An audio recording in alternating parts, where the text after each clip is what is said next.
যে কষ্টগুলো আমরা পেয়েছি, সেই কষ্টগুলো যেন এখনকার সমাজ না পায়। এখনকার যারা জেনারেশন স্টুডেন্ট অ্যান্ড ইউথ, তারা যেন সেলফ সাফিসিয়েন্ট হতে পারে, নিজের পায়ে দাঁড়াতে পারে। আর পিতামাতাদের আমি অনুরোধ করব, আপনারা মেয়েদের বিয়ে দেওয়ার জন্য প্রেশার করবেন না। তারা নিজেদের ভাগ্য নিজেরাই গড়ে নিতে পারে। তাদের নিজে পায়ে দাঁড়াতে দিন, তাদের আত্মনির্ভর হতে দিন। যখন সে 18 বছর পূর্ণ করছে, সে তো 25,000 টাকা পাচ্ছে। সেই টাকাটা ব্যাংকে রেখে দেখুন, একজন আমার ছোট্ট বন্ধু এসে বলে গেল সে একটা বেকারি তৈরি করেছে। তারপরে মেয়েদের বিয়ের সময় প্রকল্প আছে রূপশ্রী, সেখানেও 25,000 টাকা পায়।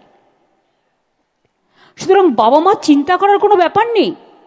মেয়েরা যেমন সংসার চালায়, মেয়েরা দেশ চালায়, মেয়েরা প্লেন চালায়, মেয়েরা সারা বিশ্ব চালায়, পারে না বলে কোনো কথা মেয়েদের অভিধানে নেই।